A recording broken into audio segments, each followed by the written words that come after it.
열왕기하 8장 16절에서 24절까지의 말씀입니다. 이스라엘의 왕 아합의 아들 요람 제5년에 여호사밧이 유다의 왕이 되었을 때에 유다의 왕 여호사밧의 아들 여호람이 왕이 되니라. 여호람이 왕이 될 때에 나이가 32세라. 예루살렘에서 8년 동안 통치하니라. 그가 이스라엘 왕들의 길을 가서 아합의 집과 같이 하였으니 이는 아합의 딸이 그의 아내가 되었음이라. 그가 여호와 보시기에 악을 행하였으나 여호와께서 그의 종 다윗을 위하여 유다를 멸하기를 즐겨하지 아니하셨으니 이는 그와 그의 자손에게 항상 등불을 주겠다고 말씀하셨음이었더라. 여호람 때에 에돔이 유다의 손에서 배반하여 자기 위에 왕을 세운 고로 여호람이 모든 병거를 거느리고 사일로 갔더니 밤에 일어나 자기를 애워싼 에돔 사람과 그 병거의 장관들을 치니 이에 백성이 도망하여 각각 그들의 장막들로 돌아갔더라. 이와 같이 에돔이 유다의 수하에서 배반하였더니 오늘까지 그러하였으며 그때에 림나도 배반하였더라. 여호람의 남은 사적과 그가 행한 모든 일은 유다 왕 역대지략에 기록되지 아니하였느냐?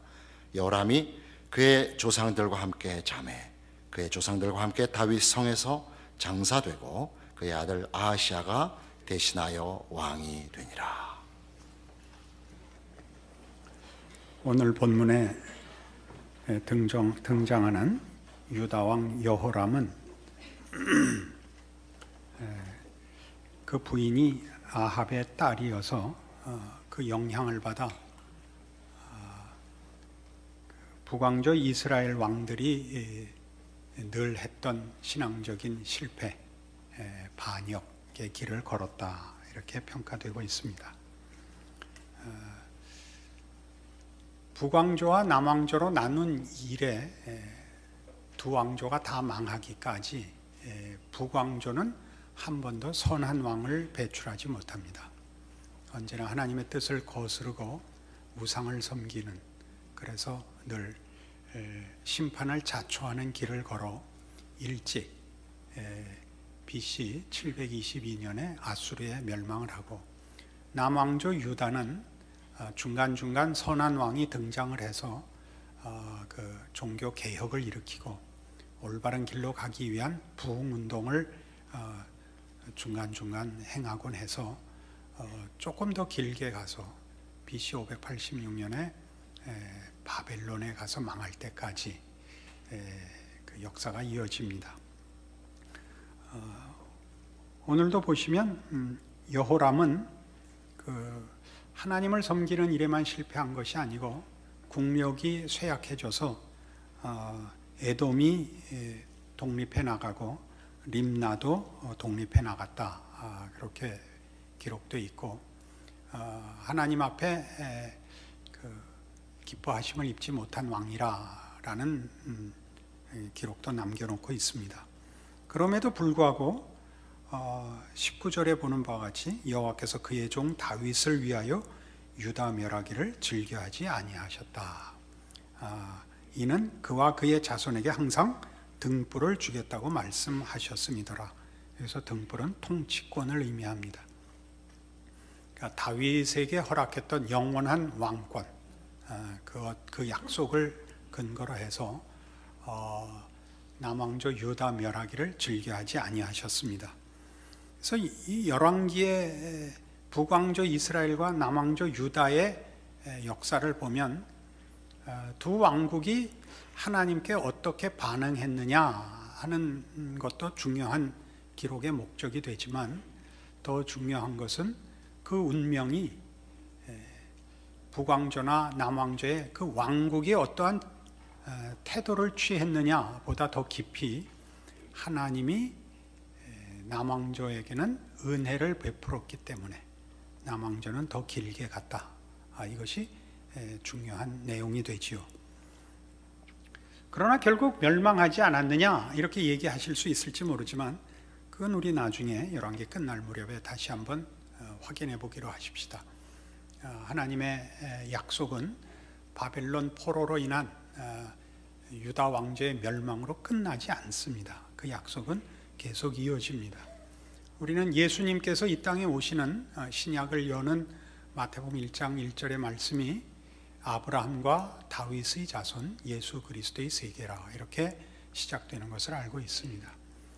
하나님께서 예수 그리스도를 보내심으로 다윗과의 언약, 아브라함과의 언약을 기어코 성취하시며 완성하신다는 사실을 알고 있습니다.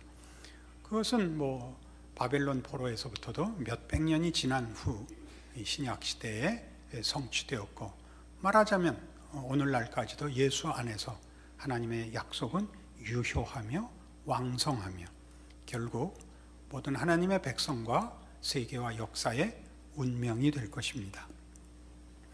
그런데 바로 이 문제가 하나님이 유다에 대하여 은혜의 약속을 허락하셨고 그 은혜의 약속을 지키고 계시다 하는 것이 우리에게 좀 더 분명하게 이해되어야 합니다.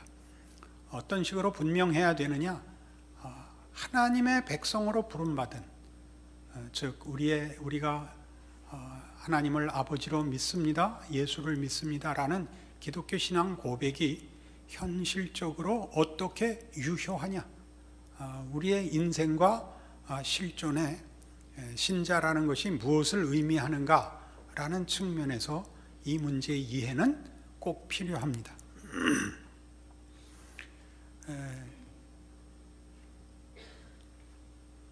남왕조 유다를 하나님께서 다윗에게 한 약속 때문에 버려두지 않겠다, 저들의 책임하에 두지 않겠다, 멸망하도록 놓아두지 않겠다라는 것들은 로마서 9장에 가면, 신약성경 로마서 9장에 오시면 이사야의 예언을 이렇게 인용하여 확인하고 있습니다.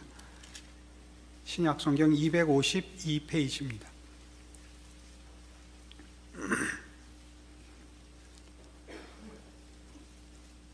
로마서 9장 27절, 또 이사야가 이스라엘에 관하여 외치되 이스라엘 자손들의 수가 비록 바다의 모래 같을지라도 남은 자만 구원을 받으리니 주께서 땅 위에서 그 말씀을 이루고 속히 시행하시리라 하셨느니라.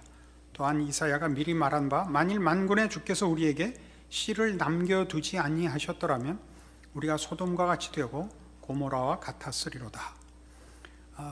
이사야가 이스라엘의 멸망을 예언하면서 동시에 그 멸망이 끝이 아니라는 것을 예언합니다. 이스라엘의, 지금 말하는 이스라엘은 남북 왕조를 통틀어 그 민족적으로 지칭하는 표현입니다. 이스라엘이 비록 그 신앙을 지키는 데 실패했다 할지라도 이스라엘의 운명은 이스라엘의 행위와 자격에 결과하는 것이 아니고 하나님의 은혜와 작정에 결과한다. 그런 말을 이제 인용하면서 29절 다시 보시면 만일 만군의 주께서 우리에게 씨를 남겨두지 아니하였더라면 우리가 소돔과 같이 되고 고모라와 같았으리라. 소돔 고모라가 어떻게 하나님의 심판으로 진멸됐는가를 기억하시면 이스라엘이라고 소돔 고모라보다 나은 게 없었는데 하나님이 은혜의 약속을 허락하사 내가 네 편을 든다, 내가 너를 승리케 한다 라는 다윗에게 허락한 약속의 그 성취로 이스라엘이 존속되었다, 그리고 남게 되었다라고 얘기합니다. 이 남겨진, 그러니까 남겨졌다는 것은 우리 잘 아는 대로 수동태죠.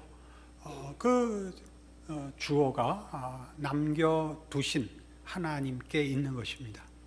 하나님이 우리를 남겨두셔서, 하나님이 이스라엘을 불쌍히 여기셔서, 하나님이 우리 모든 성도들을 사랑하셔서, 그러니까 기독교 신앙의 본질과 핵심들은 언제나 하나님의 주권으로 가기 마련입니다.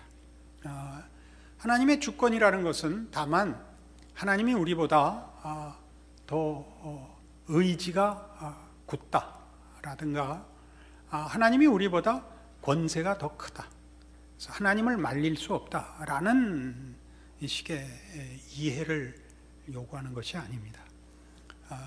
하나님의 주권이라는 것이 우리의 생각과 우리의 소원과 우리의 책임 한계를 벗어나는 신적 오르심과 신실하심과 능력에 관한 것을 강조하는 것이 하나님의 주권이라는 뜻입니다. 이 하나님의 주권이 가장 잘 드러난 것이 다윗과의 언약이죠. 내가 네 앞에 항상 한 등불을 허락하리라. 다윗 가문에 대하여 하나님은 그 가문이 늘 하나님의 통치의 수혜자가 되고 하나님의 통치에 동참하는 자가 되게 하겠다라는 은혜의 약속을 하신 것입니다. 북왕조와 어떻게 다른가 보십시오. 북왕조는 대표적인 왕들을 볼 때 그 첫 번째 왕이었던 여로보암은 하나님께서 그 집안을 진멸하셨습니다. 여로보암의 집에는 남자가 하나도 남지 않을 것이라, 말갛게 그 집안을 쓸어버리리라. 이것이 여로보암, 바하사, 아합에 이르기까지 북왕조 이스라엘의 왕조들이 당한 심판입니다. 그 왕들이 잘못하면 그 가문을 없이 하고 새로운 왕조를 세우셨습니다.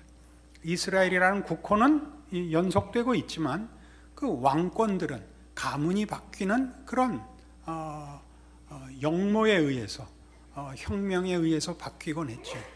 그러나 남왕조는 그렇지 않습니다. 남왕조 유다는 늘 다윗 가문이 그 왕권을 이어서 대를 잇곤 했습니다. 하나님께서 다윗에게 이렇게 약속하신 다윗의 됨됨이나 다윗 후손의 됨됨이에 근거하거나 결과하는 것이 아닌 하나님의 됨됨이에 근거한 약속이지요. 우리는 그 문제를 다윗에서 보듯이 동일한, 아까도 설명한 예수 그리스도께서 다윗과의 약속, 다윗 가문에게 허락한 약속, 그래서 모든 그의 후손들에게, 말하자면 하나님의 자손들에게 허락할 약속들을 어떻게 신실히 이루시는가를 확인할 때 그것이 아브라함과의 언약과 다윗의 언약으로 이중적으로 같은 내용이 이렇게 더 반복되어 확인된 내용을 확보하고 있습니다. 그래서 성경에 인용되는 아브라함과의 언약에 관한 부분을 우리 다시 한번 생각해 봄으로써 하나님의 은혜의 약속과 주권이 가지는 모든 성도들을 향한 하나님의 뜻과 우리의 신앙의 힘을 확보하고 확인해야 할 것입니다. 로마서 4장입니다.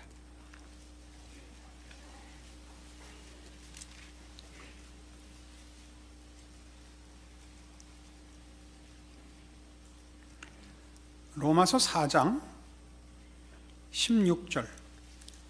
그러므로 상속자가 되는 그것이 은혜에 속하기 위하여 믿음으로 되나니 이는 그 약속을 그 모든 후손에게 굳게 하려 하심이라. 율법에 속한 자에게뿐만 아니라 아브라함의 믿음에 속한 자에게도니 그러하니 아브라함은 우리 모든 사람의 조상이라. 아브라함이 우리의 조상입니다. 어떤 차원에서 조상이냐? 믿음의 조상입니다. 우리는 그의 믿음의 후손입니다. 기록된 바 내가 너를 많은 민족의 조상으로 세웠다 하심과 같으니 그가 믿은 바 하나님은 죽은 자를 살리시며 없는 것을 있는 것으로 부르시는 이시니라. 우리 잘 아는 창세기 12장 3절의 인용입니다. 아브라함이 하나님을 믿으니 이를 그의 의로 여기셨다 하는 장면이죠. 우리는 이 문장이, 이 내용이 우리는 인과율로 들립니다. 아브라함이 하나님을 믿으니 이를 그의 의로 여기셨다. 믿음이 조건이 되고 의가 그 보상, 그 결과가 되는 인과율로 익힙니다. 원인과 결과의 법칙으로 읽힙니다. 성경이 하고 싶은 얘기는 전혀 그렇지 않습니다. 하나님이 아브라함을 믿음으로 불렀다. 원인과 결과의 법칙이 아닌 조건으로 불렀다. 어떤 조건이냐? 아브라함이 의롭다 함을 받을 만한 자격 없는 조건, 하나님의 신실하심과 은혜로우심으로 불러 세웠다입니다. 여기서 조심할 것은, 그래서 그가 믿은 하나님은, 다시 그 17절을 보시면 기록된 바 내가 너를 많은 민족의 조상으로 세웠다 하심과 같으니 그가 믿은 바 하나님은 이러이러한 하나님입니다. 자, 하나님이 아브라함을 의롭다 하실 때 아브라함이 하나님을 믿은 것을 조건으로 삼았으면 아브라함이 하나님을 믿음에 하나님이 아브라함을 의롭다 하셨다. 그의 믿음은 이렇게 나와야 됩니다.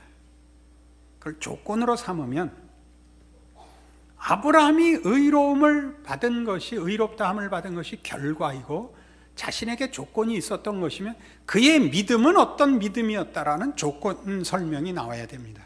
그러나 여기에서 설명은 누가 나오냐면 그의 믿은 바 하나님에 대한 설명이 우선합니다. 그러니까 그를 부른 하나님은 어떤 분이길래 그를 믿음으로 부를 수 있었는가? 조건 없이 부를 수 있었는가? 어떤 하나님이길래 조건 없이 의롭다는 결과로 사람을 부를 수 있는가? 그거 나오죠. 그가 믿은 바 하나님은 죽은 자를 살리시며 없는 것을 있는 것으로 부르시는 이시니라.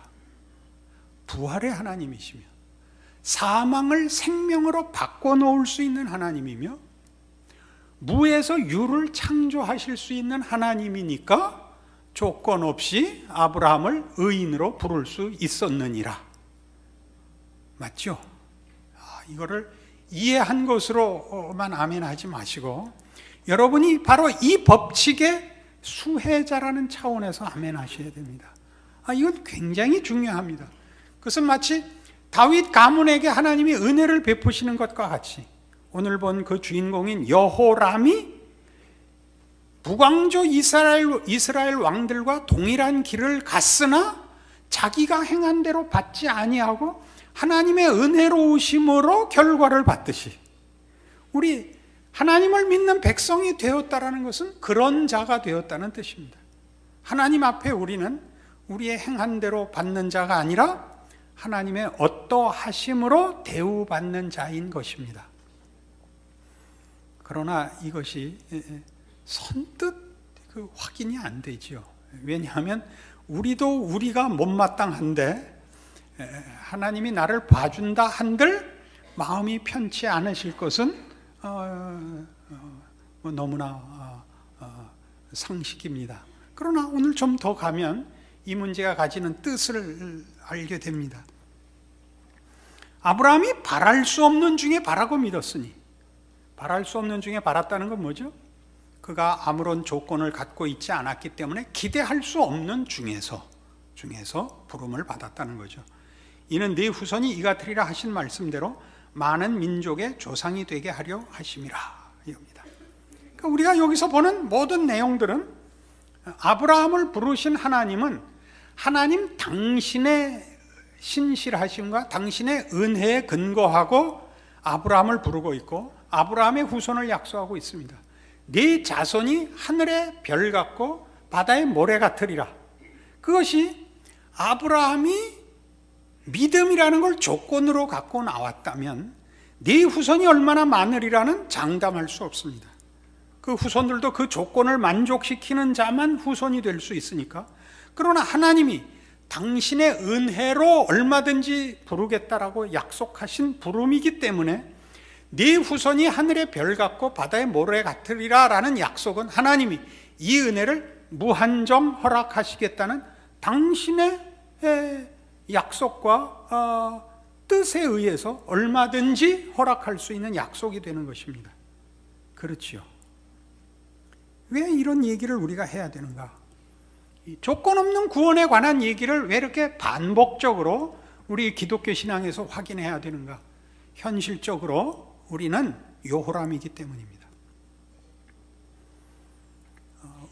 우리가 신자로서 이 세상을 살면서 신자요, 신앙인이요, 신앙생활을 하는 자로서 우리가 우리의 신앙에서 가장 크게 직면하는 당황스러움은 우리가 하나님을 알고 있음에도 불구하고 신자답지 못하다는 사실입니다. 인간은 곤경에 빠져 있습니다. 우리가 믿지를 않는다면 하나님을 모르니까 라는 이유라도 될 수 있지만 우리가 하나님이 누구인지를 알고 그의 사랑과 구원의 은혜를 알고도 신앙을 고백하고도 하나님의 자녀답게 살지 못한다는 것은 우리로 하여금 아무 말도 못하게 하곤 합니다. 그렇지 않습니까? 우리가 예수를 믿는데, 아니 더 잘 믿고 싶은데도 불구하고 실제로 현실은 우리의 신앙 소원만큼 우리의 신앙 실천이 쫓아오지를 못합니다.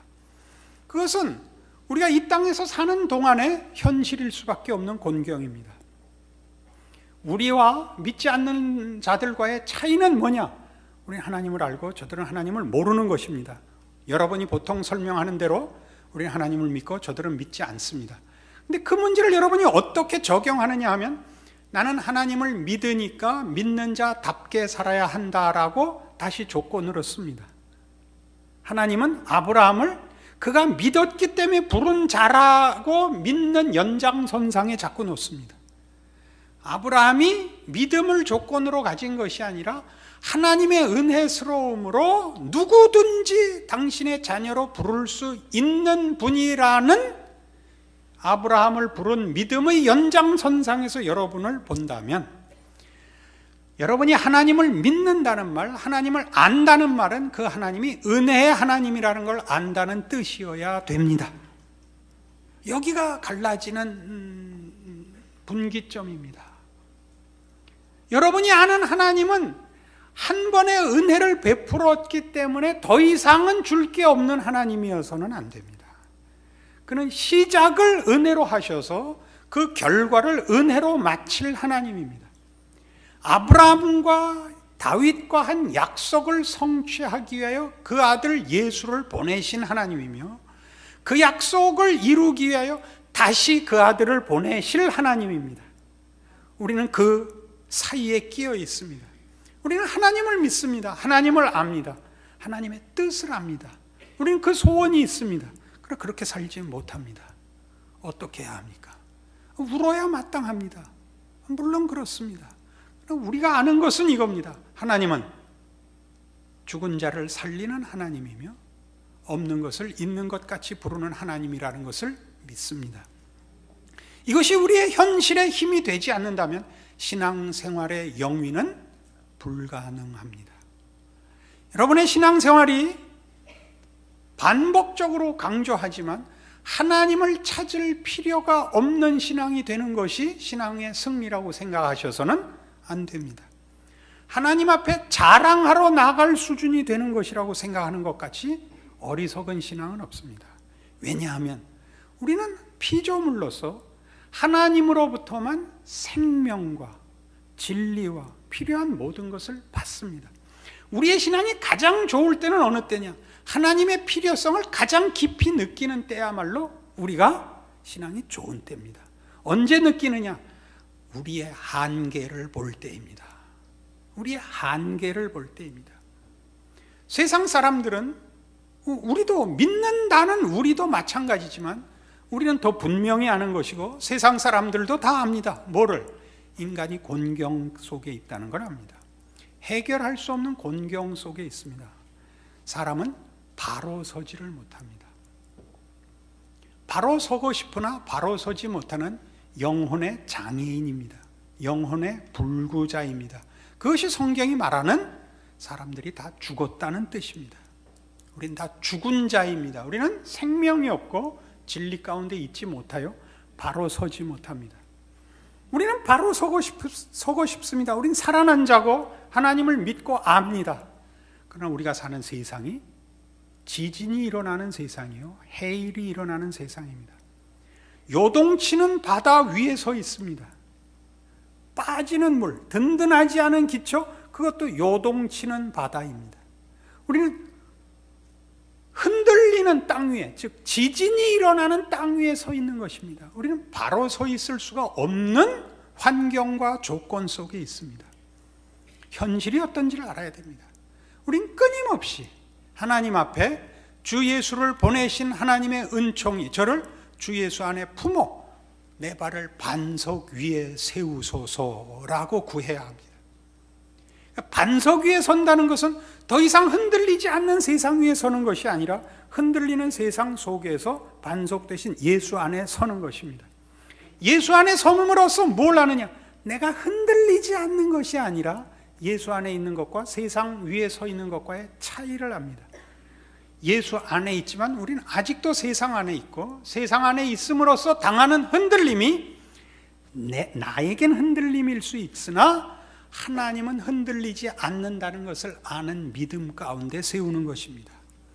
믿음으로 산다는 것은 하나님이 누군지를 알고 하나님을 믿는 믿음이 흔들리는 세상 속에 살지만 우리를 궁극적인 승리로 인도한다는 것을 알고 흔들림 속에 있는 것이지, 흔들리지 않는 현실 위에 섬으로써 하나님의 백성인 것이 확인되는 삶을 살게 하시지 않습니다. 여기가 어렵습니다. 여기가 어렵습니다. 자책하지 않는 신자는 없습니다.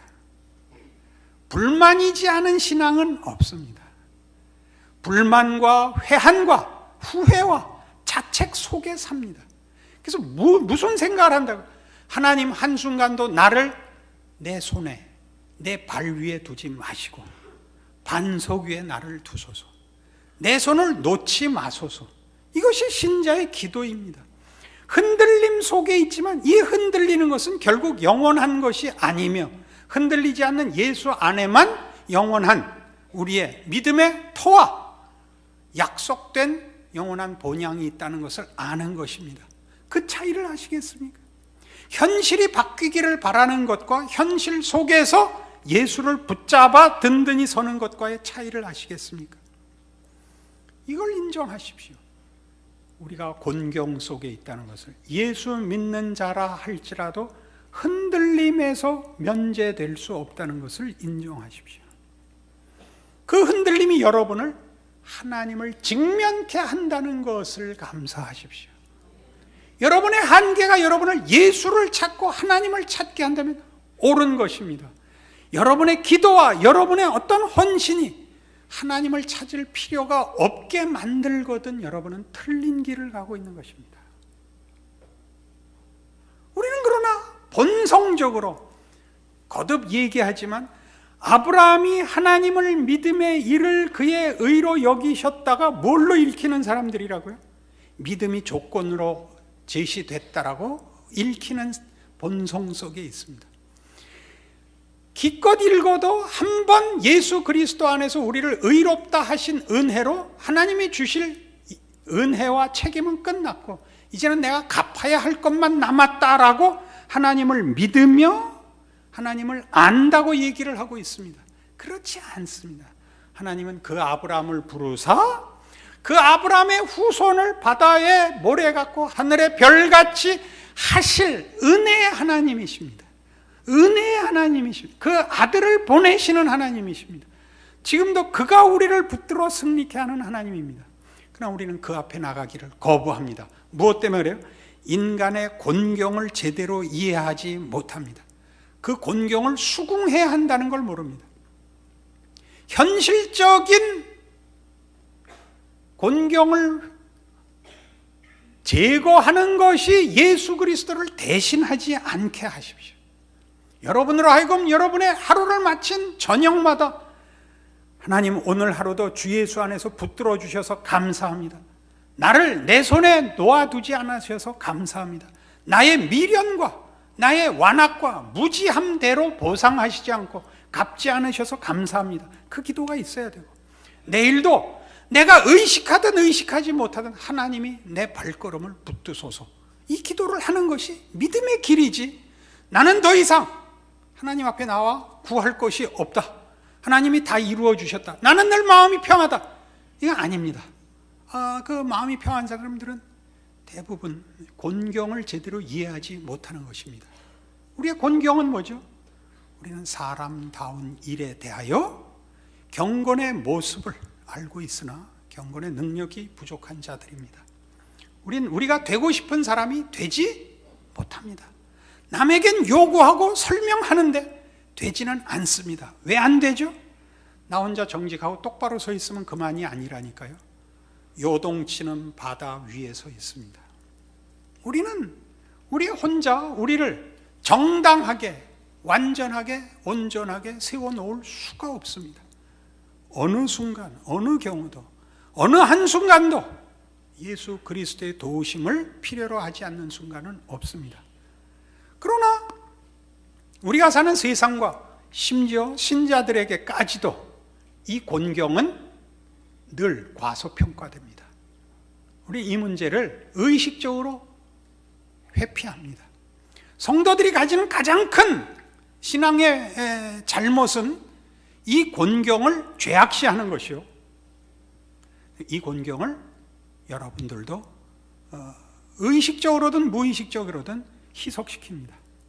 그래서 체념하고 신앙생활을 합니다. 이 정도면 됐지, 더 이상 어떡하란 말인가.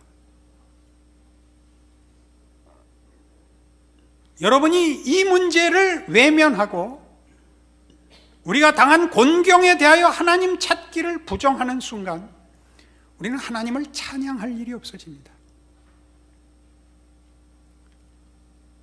어떤 운과 우연에다가 우리의 신앙의 해결을 던져버리는 순간 하나님은 설 자리를 잇습니다. 기독교 신자들의 신앙 행위에 가장 특별하고 가장 우선하는 것이 무엇이냐? 기독교 신앙의 신자로서의 행위의 최우선 행위가 뭐냐? 예배입니다. 하나님을 감사하며 하나님을 경배한다는 것은 하나님을 믿는다는 사람들이 맨 우선적으로 해야 될 고백입니다. 그렇지 않습니까? 우리는 뜻밖의 전도가 최우선 순위가 되는 경우가 많습니다. 하나님을 위하여 뭘 하려고 듭니다. 아닙니다. 하나님 앞에 감사부터 해야 됩니다. 왜 감사해야 되죠? 우리가 누구인지 알기 때문입니다. 우리를 곤경에서 구원하시며 우리를 우리 손에 놔두지 아니하시며 하나님의 의로우심과 신실하심으로 결과하실 것입니다. 그러므로 우리는 이 주일에 우리의 일상을 중단하고 하나님 앞에 나오는 것입니다. 예배드리러 오는 것입니다. 감사하러 오는 것입니다. 도우심을 구하러 오는 것입니다. 그리고 그 예배 행위는 여러분의 일상 속에서 사실은 어느 한순간도 외면할 수 없는 여러분의 실존의 최우선의 필요가 됩니다. 그렇지 않습니까? 어느 순간인들 하나님의 도우심 없이 여러분이 지나갈 수 있는 경우가 있다 말입니까? 여러분이 더 신앙적이라서 하나님을 도입하는 것이 아니라 현실이 하나님 없이 넘어갈 수 있는 것이 없기 때문입니다. 그러나 끊임없이 세상이 여러분을 시험합니다. 그냥 지나가, 괜찮아. 그래서 어떻게 한다고요? 우리는 하나님을 직면하는 것을 슬쩍 외면하고 하나님을 찬양하고 감사해야 할 일들을 슬쩍 우리의 의식에서 지워버립니다. 그리고 교회 와서 목사님만 째려봅니다. 아닙니다. 저는 여러분과 동행할 수가 없습니다. 여러분과 동행하시는 이는 하나님이십니다. 여러분이 부르시기 전에 여러분과 함께 하십니다. 여러분이 누구신가를 확인하십시오. 여러분이 누구신가를 확인하십시오. 언제든지 그 하나님을 불러 여러분의 삶에, 여러분이 처한 곤경에 동참시킬 수 있는 기꺼이 찾아오시는 우리 아버지인 것을 기억하십시오. 여러분 인생의 승리와 여러분 신앙 고백의 자랑이 늘 넘칠 것을 약속합니다. 기도하십시다. 하나님 아버지 은혜를 감사합니다. 하나님이 우리 아버지시고 우리의 인생과 운명을 쥐고 계시니 우리는 감사합니다. 우리의 인생을, 우리의 현실을 이 곤경과 이 파탄에서 구하십니다. 우리의 한계와 무지로부터 구원하십니다. 우리의 자존심과 어줍지 않은 게으름과 변명에서 구원하십니다. 우리 인생을 하나님 앞에 맡기게 하옵소서. 주를 부르게 하옵소서. 찾게 하옵소서. 그리고 그 도우심을 얻게 하옵소서. 예수님 이름으로 기도합니다. 아멘.